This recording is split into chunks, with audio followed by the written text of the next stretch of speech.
Hello everybody, this is Manu S. Welcome to another Eternal News episode with a bunch of new spoilers. We got yet another spoiler dump a couple of hours ago, and yeah, Direwolf seems to really amp up the speed of spoiling. We get like a handful of spoilers each day almost. So set 3, the Dusk Road, is fast approaching, which is awesome. Like with the speed they keep progressing, I am fairly sure, given how much of the set they spoiled for Omens of the Past before dropping it, that it probably will drop by the end of the week leading up to Christmas. So it should mean we have Christmas with the Dusk Road, which is quite a distraction during Christmas when you're kind of supposed to be busy with like family and Christmas stuff, but we'll see. Okay, so let's talk spoilers.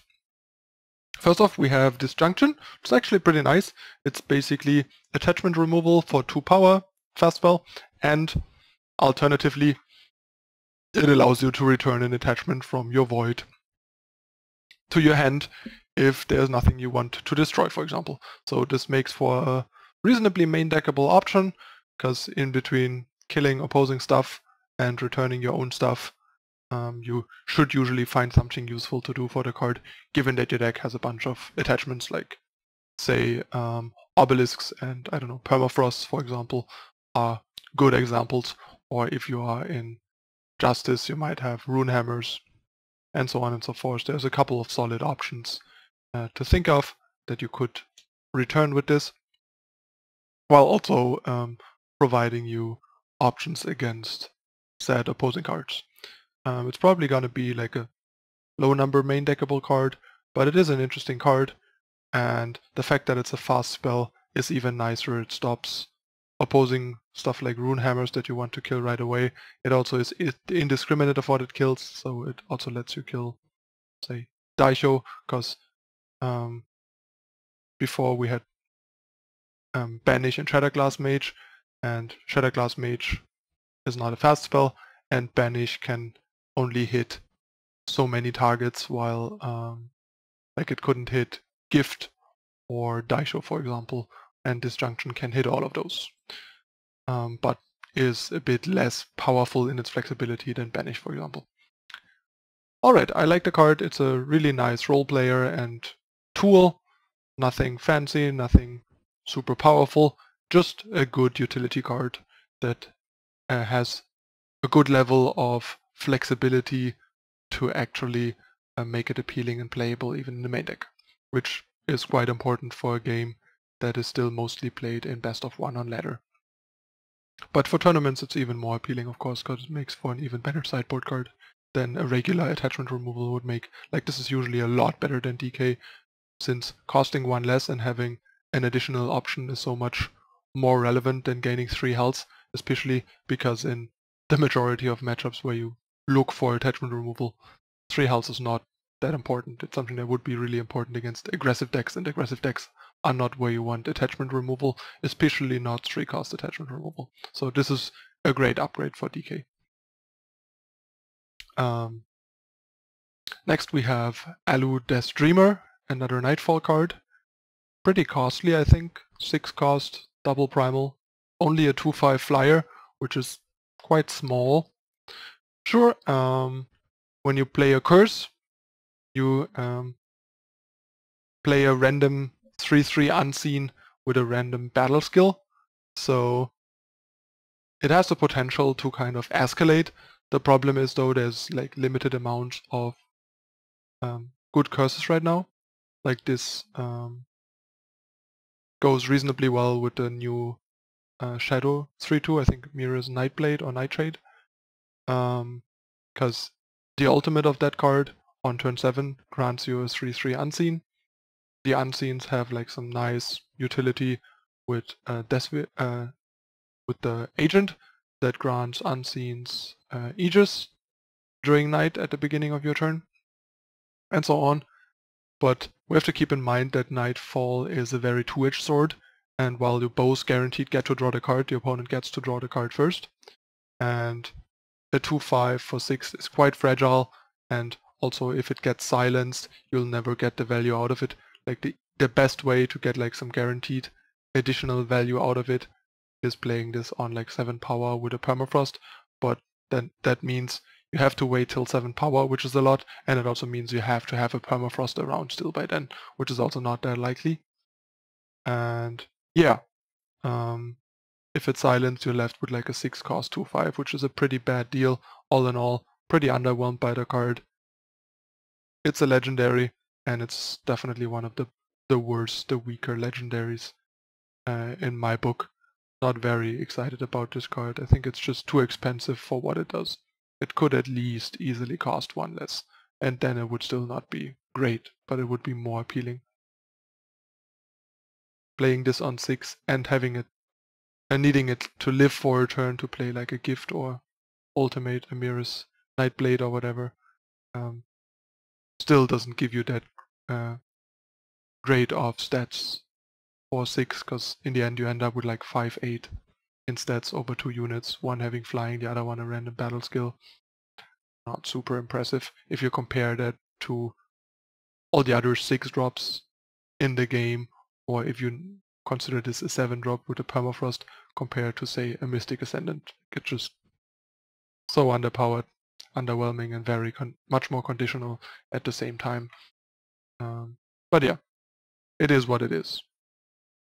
And I have to say it's kind of disappointing. Alright. Next we have Cowardice. Speaking of more curses, there is a new curse for you. Definitely not one you most likely want to be combining with Alu, because Alu is more of a mid-range grindy card, and this is definitely a card that only works in hyper-aggressive decks. But this is 2 power, 1 shadow, the cursed unit can't block, so basically indiscriminate offensive removal. A deck like, say, my Daedalus is possibly quite excited about this, because all you care about is shutting down blockers, and this shuts down any blocker, including Sandstorm Titan, which is often normally an issue covering everything. This hits all the things that Suffocate does for twice the price, and still hits all the things that Annihilate hits for the same price, while also hitting more.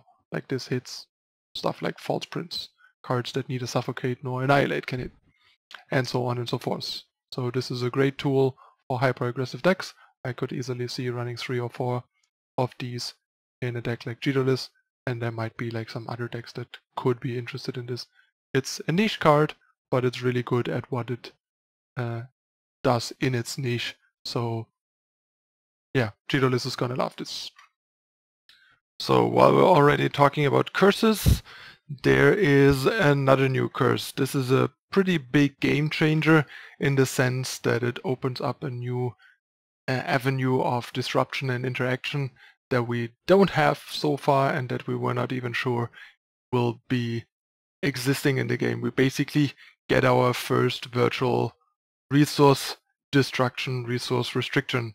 While we don't get to actually directly interact with power cards and resources, we indirectly get to do so in the form of a curse. So this basically does what a land destruction spell would do in Magic, except it's reversible.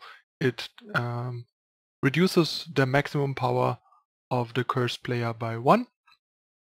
So it's basically a 4 cost -1 power to the opponent card that the opponent can interact with by having attachment removal, relic removal, and just killing it, including banish. So it is definitely very answerable, even reasonably answerable main deck these days, making it a little more fun and balanced, I guess, than the than how frustrating actual resource denial, resource destruction usually is in games like this, in Magic, for example. So it's definitely an interesting spin, an interesting take on resource denial, resource disruption, especially power disruption. So yeah, we'll see how this plays out. Like this card specifically, I don't think is going to be very good even as a sideboard card in tournaments, because it's just too expensive and too weak at what it does. Like a 4 cost resource removal, like a land destruction in Magic, usually is not good enough to see play there were very few cases where this would be appealing if there's like specific lands you want to or need to destroy, but since this does not specifically interact with a specific resource, and there's not even like special resources, special power cards that do more than just generate influence and power that you would want to destroy. This is basically just a generic one turn power development setback, and that's just not good enough, especially not for 4. I think at 3 it would definitely have been more interesting, but yeah, at 4 it's just basically a proof of concept, a show of concept, but nothing more. But it's interesting to see that they've tried and find creative and a bit more balanced ways to incorporate classic aspects like power destruction in a game like this, while revamping them and rethinking them in a way that makes them less frustrating and more interesting to play with. But yeah, in terms of relevance in constructed or even limited, I don't see this card going very far, but it's interesting to see that they think in terms of power denial, and this is a way how they implement it without directly touching the played power cards that are not even visible in the game unless you pop up your maximum power and check out what power cards you have played. Alright, that's pretty interesting to see, but that's about it. Time for the next spoiler. A really nice new 8-drop. Gotta zoom this in a bit, there's no big, I couldn't find a bigger version of this. Another legendary, actually a pretty exciting one. Great Kiln Titan. It's an 8-cost 9/7 for double fire, and when you play a relic, deal damage equal to its cost to an enemy. As we can already see, there's a lot more emphasis on curses and relics in this set. To be fair, this ability is not that relevant, because you have to get to turn 9 for it to matter, or randomly have a relic on top of your deck and put it into play with the second ability, which reads, at the end of your turn, play the top card of your deck. But it is really nice because it says to an enemy, not the enemy player or opponent. So this can also shoot at units. So if you put this in play, then say at the end of your turn, the top card of your deck is a Power Stone, because this might go into some kind of ramp deck. You put that Power Stone into play, and then you get to deal 2 damage to a target of your choice, like shooting down an opposing unit. This seems like a really great, like one of the better ramp payoff cards, because this is the kind of card that really takes over the game. It generates pretty good advantage right the turn you play it, and has the potential to win the game on its own if it's unanswered. It easily just dominates the game and wins. That's the kind of thing you want if you invest multiple cards in ramping and accelerating it out, because you need to make up for those investments somehow.